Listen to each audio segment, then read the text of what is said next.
কেন্দ্রীয় কমিটির পক্ষ থেকে সকল নেতা কর্মীদের আমি সালাম জানাচ্ছি।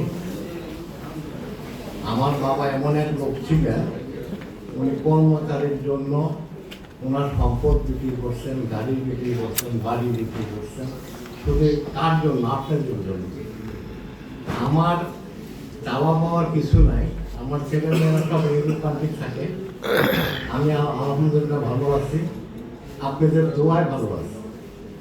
আমি এখন আপনাদেরকে সকলকে আমি আন্তরিকতাভাবে দেখি এবং সবসময় সব জেলায় আমি যাই।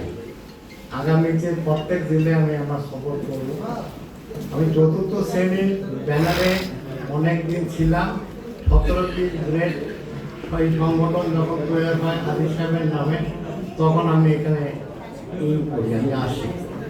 এখানে এসে রফিক, এখানে সেক্রেটারি সম্রাট, এখানে হান্নান সাহেব কাকা আমার সাথে চলাফেরা করতেন, ওনাকে আমি সম্মান করি।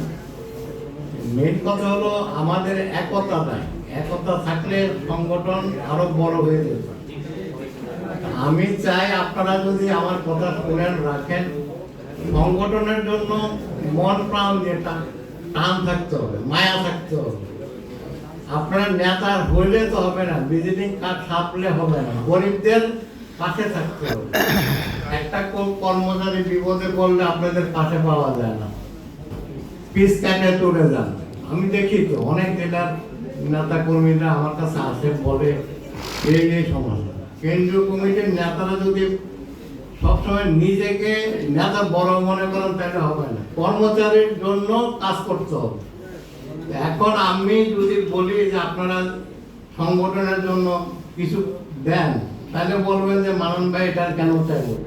সংগঠন করতে হলে টাকা খরচ করা লাগবে। একটা এই যে আজকের এই প্রোগ্রামটা করা হয়েছে, মিনিমাম 3 লক্ষ টাকা খরচ করে। কারণ আপনাদেরকে জানানোর জন্য, আপনাদেরকে দেখানোর জন্য যে এখানে আজকে প্রোগ্রামে আদিল সাহেবের নামে গুণগান না বলে দাবি দাবার নিয়ে আমি এখানে গুণগান বলতে চাই না। আদিল সাহেব কেমন ছিল সেটা হলো বড় কথা। ওনার জীবনে উনি পকেটে হাত দিয়ে মানুষকে সাহায্য করতেন, হেঁটে হেঁটে অফিসে যে মানুষকে সংগ্রহ করতেন, বিপদে পড়লে উনি সবাইকে সাহায্য করতেন। এটাকে বলে না। আর এইভাবে আদিল সাহেবের মতো এখানে তেলগাঁও বেগুনবাড়ি, আমার বেগুনবাড়িতে আমাদের 12 কাঠা জায়গা ছিল, উনি এই সংগঠনের জন্য 9 কাঠা জায়গা বিক্রি করছেন। আমাদের 4টা ট্রাক ছিল, ট্রাকগুলো উনি বিক্রি করছেন সংগঠনের জন্য। আমার বাবাকে বলতাম যে আপনি সব দিয়ে গেলেন, আমাদের জন্য কি রেখে যান, আমি দোয়া করে যাই। যাক, অনেক দোয়া আপনি করছেন, এই জন্য আমার ছেলে মেয়েরা ইউরোপ কান্ট্রি সেটেল। আমিও আপনাদের খেদমতে আসি, যতদিন বেঁচে থাকবো আমি আপনাদের সাথে আসি, আমার জন্য দোয়া করবেন। আর সংগঠনের মধ্যে যদি মায়া থাকে, সবাই সংগঠনের ডাকলে চলে আসবে। আর প্রত্যেক জেলায় প্রোগ্রাম দেন, আমি যাব, আমাকে ইনভাইট করেন, কেন্দ্রীয় নেতারা আপনাদের সাথে আসতে যাবে।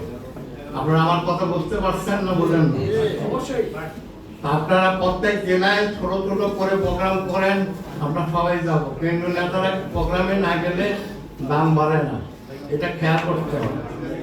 তাহলে আন্তরিকতা দিয়ে সংগঠনের দিকে তাকান, তাহলে আদিল সাহেবের মতো কিছুটা করতে পারবেন। আমরা সবাই আদিল সৈনিক, সেই হিসাবে কাজ করেন 64 জেলে আমাদের পক্ষে।